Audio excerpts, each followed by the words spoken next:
अब तक आप लोगों ने पढ़ा। क्रियांश अपना मुंह बंद करके अपना सर नीचे झुका लेता है। मानसी उन तीनों को देखकर अपने चेहरे पर एक प्यारी सी मुस्कान लाकर बोलती है, मैं ठीक हूँ अंकल। फिर काव्यांश, अर्जुन और हर्षित उन तीनों पुलिस वालों को देखते हैं तो उनकी आंखें गुस्से में सर्द हो जाती हैं। अब आगे। अर्जुन बहुत ही सर्द आवाज में बोलता है, पेट्रोल लेकर आओ। तभी एक बॉडीगार्ड पेट्रोल की केन हाथ में लेकर आता है और उन तीनों आदमियों पर पेट्रोल छिड़कने लगता है। तभी कंचना बोलता है, तुम जो कोई भी हो, तुम ठीक नहीं कर रहे हो। तुम नहीं जानते कि मैं कौन हूँ और मेरे पीछे कितने बड़े बड़े लोगों का हाथ है। अभी भी वक्त है, छोड़ दो मुझे, वरना मेरे मरने के बाद तुम लोगों का जो हाल होगा ना, वो तुम सोच भी नहीं सकते। फिर कंचना मानसी को देखते हुए बोलता है, और तू ये मत सोचो कि मैं मर गया तो तू बच जाएगी। मेरे मरने के बाद भी तू नहीं बचेगी। तेरा वो हाल होगा जो तू सोच भी नहीं सकती। पूरे सड़कों पर तुझे बिना कपड़ों के ना घुमा दिया तो मेरा नाम भी कंचना नहीं। लिखकर रख ली मेरी बात को। मानसी के बारे में कंचना के मुंह से ऐसी बातें सुनकर सभी को बहुत गुस्सा आता है। सभी की आंखें गुस्से में लाल हो जाती हैं। उस तभी अर्जुन बिना सोचे समझे अपनी गन निकालता है और सीधा उस कंचना के प्राइवेट पार्ट पर गोली चला देता है। लेकिन गोली उससे 2 इंच नीचे लगती है क्योंकि अर्जुन ने सिर्फ अपने गुस्से को शांत करने के लिए गोली चलाई थी। अर्जुन गुस्से में कंचना के पास जाता है और उसके मुंह पर एक जोरदार मुक्का मार देता है और फिर बहुत ही गुस्से में उसकी गर्दन को पकड़कर दबाते हुए बोलता है, राठौर परिवार की होने वाली बहू के बारे में बात कर रहा है तू। अभी तक तो मैं सिर्फ तुझे जिंदा जलाना चाहता था, लेकिन अब तेरा जुलूस पूरी मुंबई शहर में निकलेगा और मैं भी देखता हूँ कि कौन तुझे बचाने आता है अर्जुन राठौर से। अर्जुन कंचना की आंखों में गुस्से से घूर रहा था तो कंचना भी निडर होकर अर्जुन की ही आंखों में घूरने लगता है।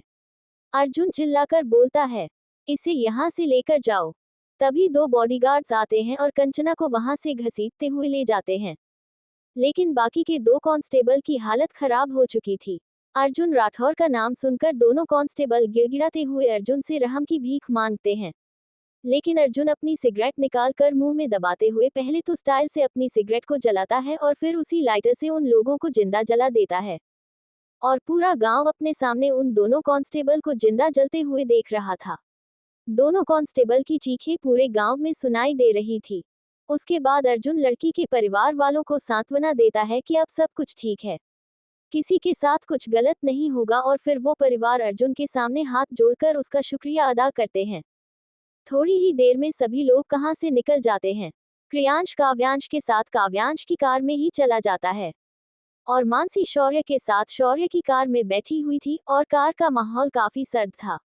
शौर्य बहुत ही सीरियस होकर कार चला रहा था और शौर्य के चेहरे से साफ पता चल रहा था कि शौर्य गुस्से में है।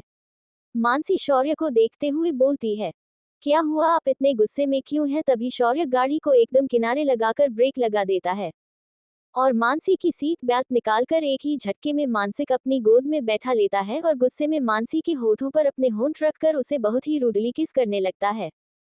शौर्य ने सब कुछ इतना जल्दी किया कि मानसी को तो समझ में ही नहीं आया और जब तक मानसी अपने सस में आए तब तक मानसी शौर्य की बाहों में कैद थी और उसके होंठ शौर्य ने अपने होठों से कैद कर रखे थे।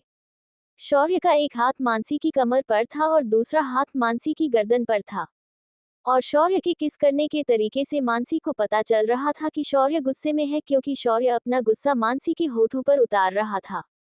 मानसी शौर्य को नहीं रुकती और अपने दोनों हाथों से शौर्य के बालों को सहलाने लगती है और खुद भी उसे किस करने लगती है। शौर्य मानसी के निचले होंठ को बहुत ही जोर से शक कर रहा था और मानसी शौर्य के ऊपर होंठ को शक कर रही थी। शौर्य अपनी जीभ को मानसी के मुंह में एंटर करके मानसी की जीभ को भी शक करने लगता है और मानसी के मुंह के हर एक कोने का स्वाद चखने लगता है। तकरीबन 15 मिनट एक लॉन्ग डीप और पैशनेट किस करने के बाद शौर्य मानसी को छोड़ देता है और मानसी जोर जोर से सांसें लेते हुए खुद की धड़कनों को नॉर्मल करने लगती है। मानसी शौर्य के सीने पर सर रखकर अपने आप को नॉर्मल कर रही थी और शौर्य ने भी मानसी को अपने दोनों हाथों से उसे अपने सीने में छुपा रखा था। शौर्य के किस करने की वजह से मानसी के होठ चेरी की तरह लाल हो गए थे और हल्के हल्के सूज भी गए थे। और फिर शौर्य ऐसे ही मानसी को अपने सीने से लगाए हुए ही गाड़ी स्टार्ट कर देता है और वहां से निकल जाता है। लेकिन शौर्य को गुस्सा अभी शांत नहीं हुआ था। शौर्य को अभी भी कंचना की कही हुई बातों पर बहुत ज्यादा गुस्सा आ रहा था। शौर्य कंचना को अपने हाथों से जान से मारना चाहता था। शौर्य को बिल्कुल बर्दाश्त नहीं हो रहा था कि उसके ही सामने कंचना उसकी मानसी को धमकी दे रहा था। शौर्य का मन कर रहा था कि कंचना को 2 हिस्से में फाड़ कर फेंक दे। दूसरी तरफ दोनों प्राइवेट जेट एक प्राइवेट हेलीपैड पर लैंड होते हैं। ये हेलीपैड अर्जुन की प्रॉपर्टी का ही हिस्सा था। अद्विक और शिवाय नित्य और नंदिनी को अपनी बाहों में लिए प्राइवेट जेट से बाहर निकलते हैं और गाड़ी में बैठ जाते हैं। थोड़ी ही देर में उनकी गाड़ी का काफिला मुंबई की सड़कों पर दौड़ रहा था। थोड़ी ही देर में अद्विक और शिवाय की गाड़ी फैमिली कोर्ट के बाहर आकर रुकती है। अद्विक और शिवाय ने दिल्ली जाने से पहले ही सारे इंतजाम करने के लिए अपने असिस्टेंट को बोल दिया था। अद्विक और शिवाय ने अपने असिस्टेंट को स्ट्रिक्टली ऑर्डर दिया था कि उनके आने से पहले सारी तैयारियां हो जानी चाहिए और अद्विक और शिवाय का ऑर्डर पाकर अद्विक और शिवाय के असिस्टेंट ने सारा इंतजाम पहले ही करके रखा हुआ था। जैसे ही शिवाय और अद्विक फैमिली कोर्ट पहुंचते हैं तो उनके बॉडीगार्ड जल्दी से बाहर निकलकर दरवाजा खोल देते हैं। और दूसरी तरफ नित्य और नंदिनी सभी बातों से बेखबर आराम से कुंभकर्ण की नींद निकाल रही थी। अद्विक और शिवाय दोनों ही नित्य और नंदिनी को उठाते हैं। नित्य और नंदिनी बार बार शिवाय और अद्विक के उठाने पर कसमसाकर अपनी आंखें खोल देती हैं। जैसे ही नंदिनी और नित्य बेखबर होकर गाड़ी से बाहर निकलती हैं और सामने देखती हैं तो उनकी हालत देखने लायक होती है। उन दोनों के मुंह खुले के खुले रह जाते हैं, ये देखकर कि वो दोनों इस वक्त फैमिली कोर्ट के बाहर खड़ी हैं। दोनों ही हैरानी से पहले फैमिली कोर्ट को देखती हैं और फिर अपने साथ आए दोनों नीली आंखों वाले राक्षस को देखती हैं। नित्य और नंदिनी दोनों ही डरते हुए अद्विक और शिवाय से पूछ रही हैं, हम यहाँ पर क्यों आए हैं? अद्विक और शिवाय दोनों ही सपाट लहजे में जवाब देते हैं, शादी करने के लिए। इतना बोलकर अद्विक और शिवाय नंदिनी और नित्या का हाथ पकड़ते हैं और उन्हें कोर्ट के अंदर ले जाने लगते हैं। नंदिनी और नित्या अपना हाथ छुड़ाने की कोशिश करते हुए बोलती हैं, हमें शादी नहीं करनी। आप किससे हमारी शादी करवाने वाले हैं? हमें किसी से शादी नहीं करनी। अद्विक बहुत ही सर्द आवाज में बोलता है, चुपचाप तुम दोनों हमसे शादी कर लो वरना बेंगलुरु में जो तुम्हारी बुआ जी और उनके साथ उनका बेटा इस दुनिया को देखने के लिए जिंदा नहीं बचेंगे। अद्विक की बात सुनकर नंदिनी और नित्या दोनों ही डर जाती हैं। दोनों ही अपने मुंह में आए पानी को निगलते हुए अद्विक और शिवाय से पूछते हैं, आप हमारे साथ ऐसा क्यों कर रहे हैं? आप हमसे शादी क्यों करना चाहते हैं? अद्विक, अभी सवाल जवाब करने का टाइम नहीं है। तुम दोनों चुपचाप या तो हमारे साथ अंदर चलो वरना अपनी बुआ जी और उनके बेटे को अंतिम संस्कार करने के लिए बेंगलुरु पहुंच जाना। नंदिनी और नित्या एकदम से अपनी गर्दन ना में हिलाते हुए बोलती हैं, नहीं नहीं, आप उनके साथ कुछ भी मत करना, लेकिन आप हमारे साथ ही ऐसा क्यों कर रहे हैं? शिवाय, क्योंकि तुम लोगों ने हमें मजबूर कर दिया है। अगर 6 महीने पहले तुम हवेली से भागी नहीं होती तो शायद आज हमें तुमसे ऐसे शादी नहीं करनी पड़ती और अब कोई सवाल या कोई जवाब नहीं। इतना बोलकर शिवाय नित्या का हाथ पकड़ लेता है और अद्विक नंदिनी का हाथ पकड़ लेता है और दोनों ही अपनी अपनी लड़की को अपने साथ कोर्ट में ले जाने लगते हैं। थोड़ी देर बाद नंदिनी और नित्या अलग अलग कार में बैठी हुई थी और दोनों के ही हाथ में उनका मैरिज सर्टिफिकेट था। अब दोनों ही नंदिनी और नित्या भारद्वाज की जगह पर मिसेज शिवाय और अद्विक राठौर बन चुकी थी। शिवाय और अद्विक दोनों ही नंदिनी और नित्या के बराबर में बैठे हुए थे। शिवाय अपने फोन पर कुछ मेल चेक कर रहा था और अद्विक अपने लैपटॉप पर काम कर रहा था। दोनों की ही गाड़ी में एक अजीब सी खामोशी थी और दूसरी तरफ नंदिनी और नित्या इसी सोच में गुम थी कि एक पल में क्या से क्या हो गया।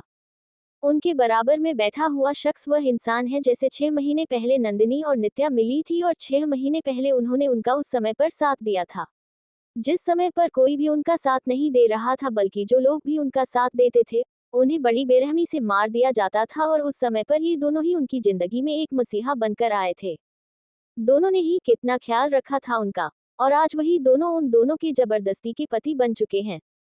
दोनों लड़कियां अपनी सोच में घूम थी और दोनों लड़के अपने काम में बिजी थे और थोड़ी देर बाद दोनों की गाड़ियां एक बहुत ही शानदार विला के सामने आकर रुकती हैं। विला के गेट पर बहुत ही शानदार तरीके से कर्सिव राइटिंग में एज राठौर विला लिखा हुआ था। ये विला दोनों भाइयों का था। दोनों भाई सिर्फ वीकेंड पर ही घर जाया करते थे, वरना उन दोनों को अकेले रहना ज्यादा पसंद था। और यह क्वालिटी दोनों को अपने पिता अर्जुन राठौर से मिली थी, क्योंकि अर्जुन राठौर भी अपने घर पर बहुत कम ही रहा करता था, लेकिन फैमिली की वजह से अर्जुन को घर पर रहना पड़ता था। लेकिन अर्जुन ने अपने बच्चों को इस चीज के लिए पूरी आजादी दी थी और उन्हें उनकी मेहनत से घर बनाने के लिए बोल दिया था। जी हाँ, जहाँ शुभांगी ने अपने बच्चों को बहुत अच्छे संस्कार दिए थे, तो दूसरी तरफ अर्जुन ने अपने बच्चों को इतना काबिल और इतना मजबूत बनाया था कि उन्हें अपनी जरूरतों के लिए अपने पिता के कंधे का सहारा न लेना पड़े। जब भी वह मुसीबत में आए तो उस मुसीबत का डटकर सामना करें। आखिर अर्जुन खुद जंगल का शेर था तो उसके बच्चे भी तो जंगल के शेर ही बनते ना। शिवाय और अधिक दोनों ने ही अर्जुन के बिजनेस को टेक ओवर नहीं किया था, बल्कि दोनों ने अपना खुद का बिजनेस खड़ा किया था। अर्जुन का बिजनेस डायमंड का था और अद्विका गन्स का था, और शिवाय रियल स्टेट का बिजनेस करता था। और तीनों ही अपने अपने बिजनेस में किंग्स है। Arjun diamond Kings, Advik guns king और शिवाय रियल स्टेट का किंग था। अद्विक और शिवाय दोनों की कार अंदर जाती है। विला बाहर से जितना खूबसूरत था, अंदर से भी उतना ही खूबसूरत लग रहा था। विला के बाहर बहुत ही खूबसूरत गार्डन था और उसके ही बीच में एक छोटा सा तालाब भी बनाया गया था। पूरे गार्डन में तरह तरह के और बहुत ही प्यारे फूल लगे हुए थे, और एक साइड जिम का कुछ सामान भी रखा गया था। पूरी विला को व्हाइट और ग्रे के कॉम्बिनेशंस में डिजाइन किया गया था। नंदिनी और नित्या जब विला के अंदर जाते हैं तो अंदर से भी विला बहुत खूबसूरत था, जिसे देखकर नंदिनी और नित्या दोनों ही अपनी आंखों पर विश्वास नहीं कर पा रही थी। जैसे ही शिवाय और अद्विक नंदिनी और नित्या के बराबर में आकर खड़े होते हैं तो दोनों लड़कियां जो विला की खूबसूरती देखने में बिजी थी, वह अपने सेंस में आती हैं और अपने बराबर में खड़े डेविल को देखकर गुस्से में अपना मुंह बना लेती हैं। अद्विक नंदिनी का हाथ पकड़ता है और शिवाय नित्या का, और दोनों ही उन्हें अपने कमरे में ले जाने लगते हैं। लेकिन तभी नंदिनी और नित्या एक साथ बोलती है, हमें आपके साथ कहीं भी नहीं जाना और आपने हमसे जबरदस्ती शादी की है। हम इस शादी को नहीं मानते। नंदिनी और नित्या की बात सुनकर दोनों के ही चलते हुए कदम रुक जाते हैं। अद्विक और शिवाय दोनों ही नंदिनी और नित्या की तरफ पलटते हैं। अद्विक और शिवाय दोनों की ही आंखें इस वक्त गुस्से में ब्लड शॉट जैसी रेड हो गई थी, और जब नंदिनी और नित्या की आंखें अद्विक और शिवाय से मिलती हैं तो दोनों की ही कदम अपने आप पीछे होने लगते हैं। अद्विक और शिवाय दोनों ही नंदिनी और नित्या के पास आते हैं और बिना कुछ कहे उनका हाथ पकड़कर उन्हें अपने कंधे पर उठाकर अपने कमरे में ले जाने लगते हैं। नंदिनी और नित्या अपने छोटे छोटे हाथों से अद्विक और शिवाय की कंधे पर उनकी पीठ पर मार रहे थे। बल्कि नित्या तो शिवाय के कंधे पर काट भी रही थी, लेकिन ना तो अद्विक को ही कोई फर्क पड़ रहा था और ना ही शिवाय को कोई फर्क पड़ रहा था। अद्विक नंदिनी को अपने कमरे में लेकर आता है और बेड पर उसे पटक देता है। लेकिन बेड बहुत ही मुलायम और गद्देदार था, जिससे नंदिनी कोई चोट नहीं लगती, बल्कि जितनी तेजी से नंदिनी बिस्तर पर गिरी थी, उतनी ही तेजी से नंदिनी बिस्तर से उठकर खड़ी हो जाती है।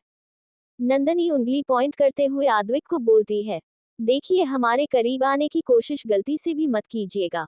हमने आपको पहले ही बोल दिया है कि हम इस शादी को नहीं मानते। अद्विक धीरे मगर सर्द आवाज में बोलता है, तुम्हारे माने या ना माने से सच बदल नहीं जाएगा। नंदिनी, एक पेपर पर साइन करने से आप हमारे जिंदगी के मालिक नहीं बन सकते। हम नहीं मानते इस शादी को, और ना ही हम आपको अपना पति मानते हैं, तो हमें गलती से भी हाथ मत लगाएगा। नंदिनी की बात सुनकर अद्विक के गुस्से का पारा हाई हो जाता है। अद्विक 2 कदम में ही नंदिनी के पास पहुंच जाता है और नंदिनी का हाथ पकड़कर उसे खुद से चिपका लेता है।